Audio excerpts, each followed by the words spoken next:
everyone? It's Wandybot, and today we're going to be reacting to a bunch of videos of Animated. Now, the first one we're going to react to is Pennywise. So, it's Tiny Pong, the solo tape test. Dang it. Oh, and make sure you click that subscribe button, give me a like, and turn on the notification bell. Alright, let's see. Pennywise has fed on our fear for generations, but just how has he evolved in decades? Let's go through his ever-altering forms to find out.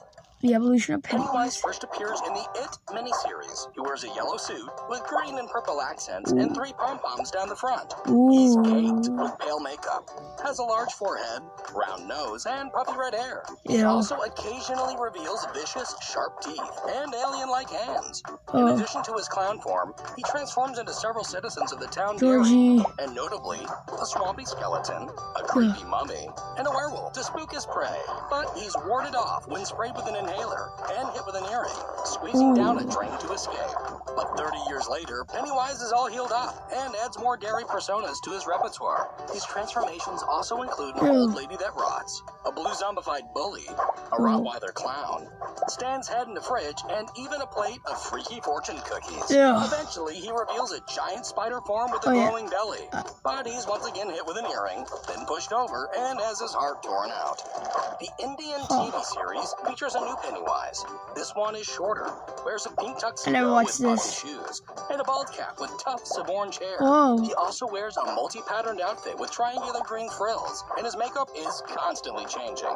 This clown has the same hunger for kids, and similar shape-shifting abilities, including a strange fuzzy silhouette manifestation.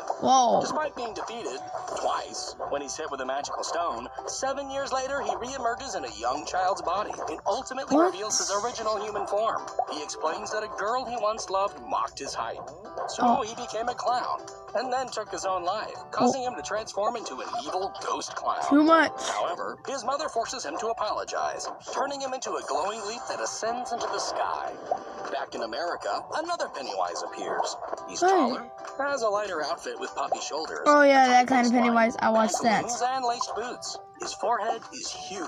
Coiffed orange hair, a smaller nose, red lines up his face, and a lazy eye. Additionally, he shows off his sharp teeth and unhinging jaw. He can also conjure burned arms, werewolf hands, spider limbs, and a mummy head. Once again, he transforms into Derry residents, as well as a headless burn victim, an elongated painted lady, a legless upper body, Eddie popping out of a mattress, a horde of the undead, and a creepy leopard. His targets ultimately beat him up, so he slinks down a sewer while his head floats apart. Taking place 27 years later, in Chapter 2, Pennywise is I watched that one. Hungrier than ever. His waistline and pantaloons are lower, and overall he appears more weathered. This time, he transforms into another bowl of creepy fortune cookies, floating heads in the fish tank, an old lady turned giant witch, an undead bully, a demonic Beverly, and a creepy Bill, a spider Stan hybrid, a pack of tormentors, a cute Pomeranian turned twisted demon hound, the rest of Chapter 1's upper body,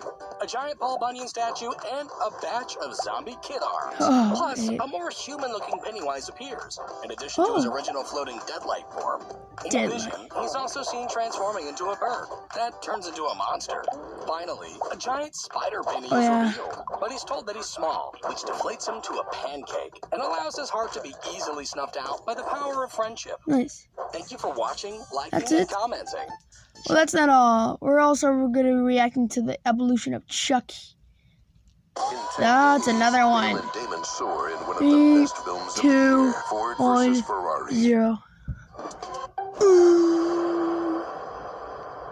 Chucky has terrorized toy chests for over 30 years, but just how has he changed since his original incarnation? Let's go through his story and evolution to find out. In 1988's Child's Play, when criminal Charles Lee Ray, nicknamed Chucky, was shot down, he uses voodoo magic to transfer his soul into a good guy play doll, giving life to the tiny toy slasher. He wears a striped shirt, overalls, Okay. and red shoes. I like it that. seems the longer he spends in doll form, the more human-looking he becomes, with bushier eyebrows and He a just called me receding that hairline. in the To movie. avoid becoming a doll forever, he realizes he needs to transfer his soul into Andy, the first person he revealed his identity to. Before he gets the chance, he's burned in a fireplace and shot to pieces. In an effort to prove he was never alive, in Child's Play 2, the doll manufacturers rebuild Chucky from his charred remains with larger facial features and brighter I like that one overalls. easier because he has brighter. Electrical accident brings him back to life. Oh, shoot. He continues his search for Andy. Look at him. Despite upgrading to a knife hand, he's forced into machinery and loses his legs. Still determined, he replaces them with a wheel cart and then gets melted by molten plastic and fed in air tube, exploding his head. Taking place 8 years later, Chucky's leftovers are picked back up in Child's Play 3. But when his blood drips into a batch of molten plastic, he's reassembled and born again. This time with a chubbier, more squishy face. He manages to find Andy, but then chooses a new target for his soul transfer. He's ultimately sliced by a carnival attraction, I hate that giving him part. a new two-faced look, and then gets dropped into a giant fan, shredding him to pieces. But in Bride of Chucky, he's put back together again and reawoken with voodoo magic. Oh yeah, I like that look. He now has a less squished face and a prominent widow's peak. Tiffany, his human girlfriend turned doll fiancé, joins him in obtaining a magic amulet with the power to transfer them both into new human bodies. But after some domestic bickering, Chucky gets shot and left in his grave. In Seed of Chucky, a new animatronic doll is created for an in-film Chucky movie. Alongside his co-star Tiffany. This Chucky has blonder hair and brighter clothes. Her long-lost son/daughter finds them and, using the magic amulet, brings them back to life. Then, following a bit of familial disagreement, Chucky gets lopped to pieces by his offspring. Yet, in Curse of Chucky, he's back in one piece yet again. He has darker overalls, paler skin, straightened red hair, and oddly, no more scars. He spends most of his time in a wide-eyed doll form, secretly causing havoc for wheelchair-bound Nika and her family. When she finds out he's alive, Chucky explains that, as a human, he knew her. Why is he holding a machete instead of a knife? Get revenge. While Nika gets blamed for Chucky's recent deeds, Chucky makes his way to his old pal Andy's place to finally finish him off. But Andy has other plans. In Cult of Chucky, Chucky is missing a chunk of his head, is bodiless, and chained to a board. Cult also features another Chucky doll, with large spaced-apart eyes and a thicker neck. A recently buried one-arm variation, a short-haired version, but he doesn't last too long. And a Chucky-possessed Nika, who takes off with Tiffany, leaving several Chuckies behind to cause mayhem. In the 2019 reboot, Chucky is now a I watched that one. doll. His overalls are plain, his shirt stripes are thicker. And before we go any further, spoiler alert, don't watch this before you watch the reboot. Just telling you that. The fans who watched the reboot and did not. His head is larger, with gigantic eyes, slicked hair, and a constantly contorted expression. His index finger lights up to connect to other Goslin electronics, and when acting out, his eyes glow bright red. No, not the kitty. And he also loves to sing. The film also briefly features a blonde, short-haired Buddy 2 doll, a red-headed variation, an African-American Buddy, as well as a fuzzy bear version. Accessories like a Santa hat, diving helmet, and leprechaun outfit can also be spotted. The original Buddy doll is coded to be evil by a disgruntled factory worker. Later, after imprinting on Andy, he seeks revenge on those that threaten their relationship. But ultimately, Chucky is overpowered, beaten to pieces, and melted down. But can you ever truly get rid of a faulty AI? Speaking of which, this phone has really been glitching a lot. There we go, that's better. Thanks for watching this updated Chucky evolution. Comment down below what you think of the latest Child's Play reboot. Are you a fan of the new Robo doll, or is he #not your Chucky? If you like this update, check out more original evolutions right over there. And don't forget to subscribe. Alright, next one we're gonna do is Michael Myers.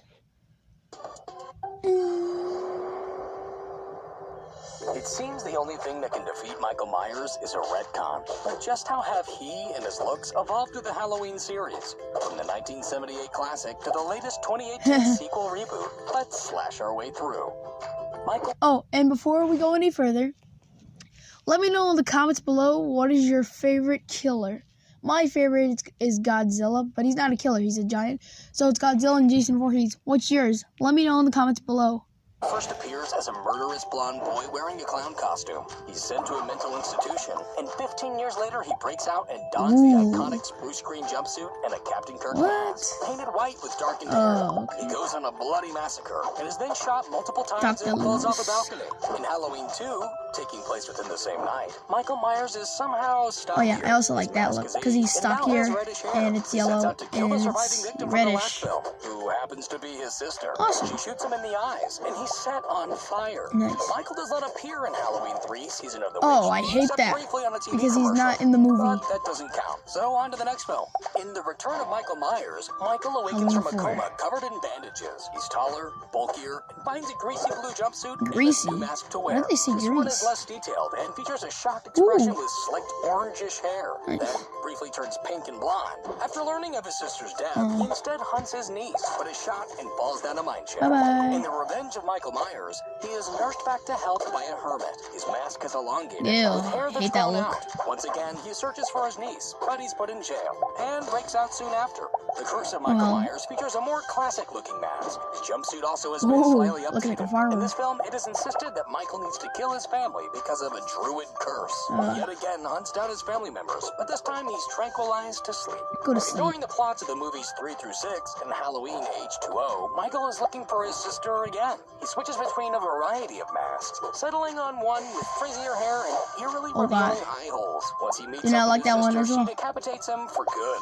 In Halloween Resurrection, it's revealed Michael faked his own death. His mask is similar to the original, but with the addition of very noticeable makeup. This time he manages to kill his sister, but later on is electrocuted and presumed dead. Or is he? But that doesn't matter, as the films were rebooted in 2007. In the reboot, Michael is again introduced as a murderous blonde boy, but when fully grown appears to be built like a hulking dump truck. He eventually dons a greasy jumpsuit. I like that look as well. I like that look. It's so awesome. In the reboot sequel, the mask is falling Do not like that one either. Michael is now donning new hobo-esque attire, but this bomb would succumb to a barrage of bullets. The latest sequel disregards every film but the original and introduces an older, camera-shy Michael in all-white prison garb. Michael is put on a prison bus, but surprise! He crashes and he breaks out, steals a dark blue jumpsuit and his original, much more weathered mask. A slang or 10 later, he's taken down, and in a brief moment of unconsciousness, his new psychiatrist tries on the trademark Michael mask. But don't worry, Michael promptly comes to and nips that twist in the bud, how he walks. to go head-to-head with his now sister. She and her family trap him in her heavily guarded house and set it on fire, which, as we've seen before, is a super effective way to kill him. Does anyone else hear that breathing? Thanks for watching this new and improved version of the evolution of Michael Myers. Check out. Alright, now the next one we're going to be reacting on is Freddy Krueger. Freddy Krueger defined 80s slashers, but with so many films under his belt, he was bound to go through some changes. From creepy to comedic to creepy again, let's go through his progression. In A Nightmare on Elm Street, Freddy's wearing a red and green striped sweater, brown pants, boots, a fashionable fedora, and his signature bladed glove. To avenge his own death, he attacks the teenagers of Elm Street in their dreams and is defeated by being ignored.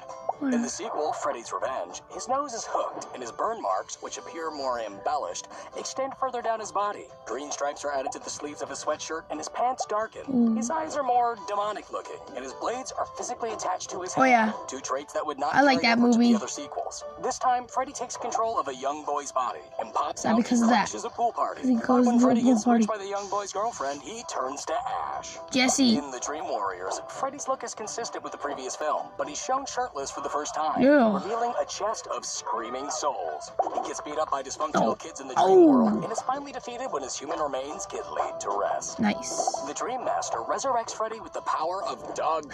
He's the same Freddy, but his glove is slightly updated in color. Freddy neutralizes the kids from the last film, and this time he bursts when shown his own reflection. Freddy is rebirthed in the Dream Child and grows quickly into an older, saggier version of himself with larger burn marks. He trains a young apprentice in the dream world who unfortunately turns on him, and Freddy is absorbed by his mother. Freddy's Dead, the final nightmare, takes us through Freddy's upbringing as a child, then teenager, and finally as a middle-aged serial killer. He's burned to death, but manages to gain dream demon powers. Physically, Freddy retains the larger burn marks, but isn't quite as saggy. He faces off against his daughter, who blows him up once and for all. Wes Craven's New Nightmare establishes the previous Freddy as a made-up movie character and introduces a taller, pale-eyed Freddy demon. This one wears a green hat, trench coat, leather pants, tall boots, a striped turtleneck, and an organic bladed hand. He attacks the star from the first film, but gets cooked in an oven. In Freddy vs. Jason, oh, I like that movie. As Jason, my favorite killer. Another version of human Freddy pre-burned. This Freddy's burn marks are darker. His teeth are sharper, his pants are lighter, and the blades on his glove are larger. Oh. He races Jason Voorhees to do his bidding, but gets jealous of his kill count and faces off against him instead. The franchise would be rehashed, or, rebooted in 2010 with a shorter and more realistically burned Freddy Krueger. While creepier looking, he fails to live up to the Freddy we all know and love. Thanks for watching, liking, and subscribing. The next one we're going to watch is Jason Voorhees. The Friday the 13th films are known for horror icon Jason Voorhees. From misshapen boy to space monster, let's go through his progression. Jason first appears in Part 1 as a bald, deformed child who drowned at Camp Crystal Lake. His mother later avenges his death, only to be killed herself. In Part 2, Jason is alive somehow and seeking revenge for his mother. He's full-grown and wears a plaid shirt, overalls, and a one-eyed sack. Unmasked, his head appears lumpy with patchy long hair.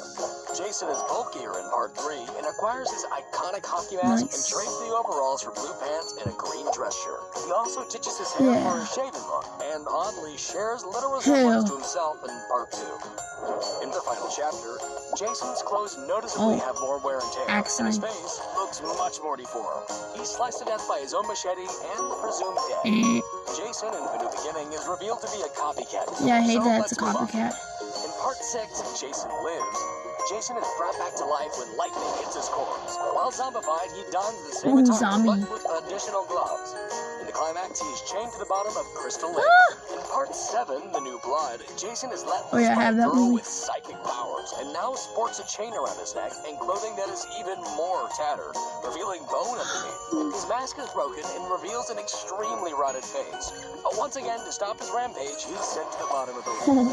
Part 8, Jason Takes Manhattan, has Jason awoken by electric shock and finds a new mask. He now seems perpetually wet. He hops a boat to New York and once there is melted away by toxic sludge. But don't worry, and Jason Goes to Hell, the final Friday, Jason is alive. Again, his mask is now embedded to his face, with wisps of hair falling out. Within the first 10 minutes, he's blown up and presumed dead. But the film carries on as his ghost possesses other people. He eventually resurrects himself, but is soon stabbed by a magic dagger and dragged into hell.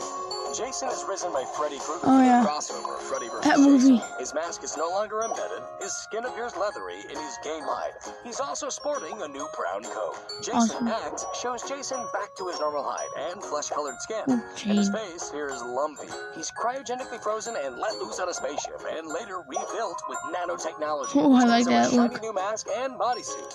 With nowhere left to go, the Jason series was rebooted in a more classic look in 2009, leaving Uber Jason in space. Bye-bye.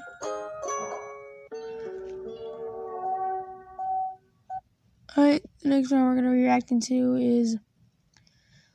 The final two ones is Ghostface and Godzilla. Additionally... sorry about that. That was just my sister who was watching that. Ghostface reawoke the slasher genre in the 90s.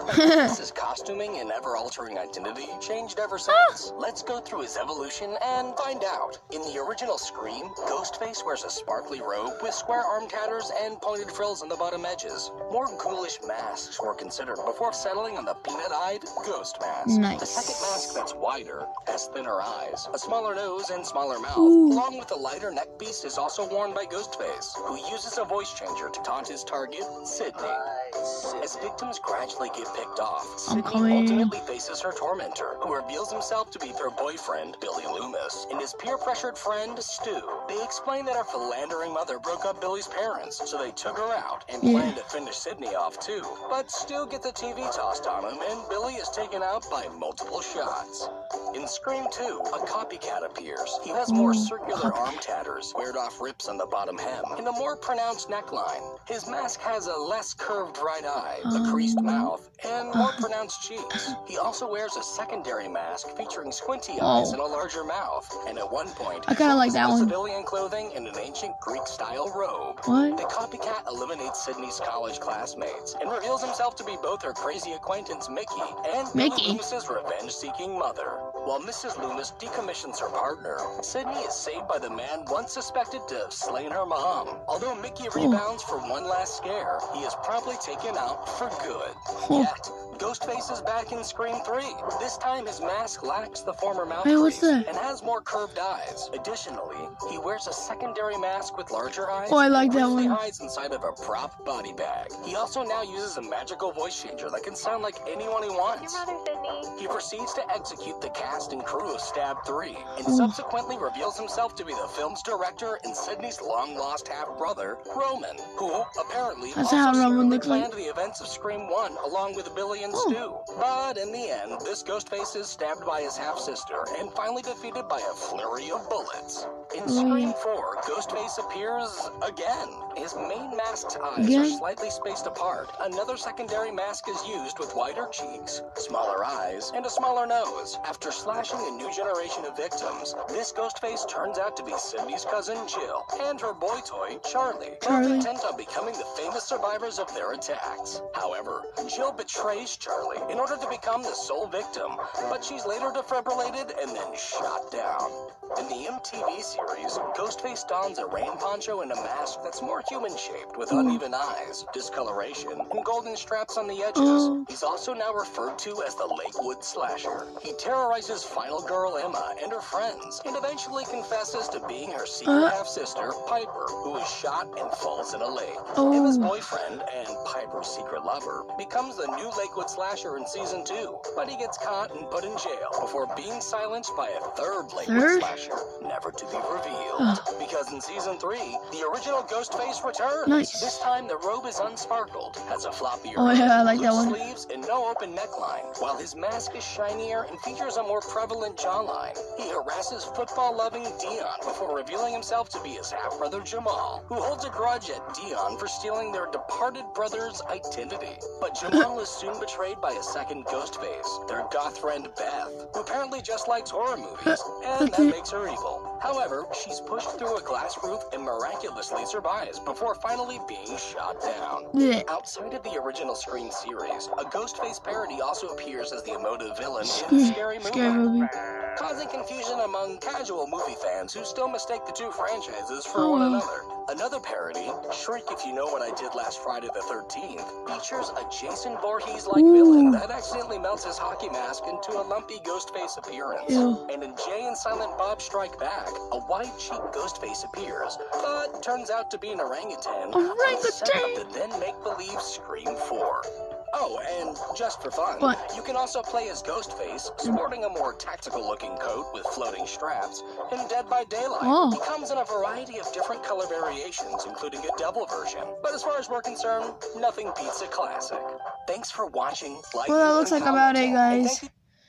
Make sure you click the subscribe button. This is a free shout out for here for Tell It Animated. See you all in the next video. Peace.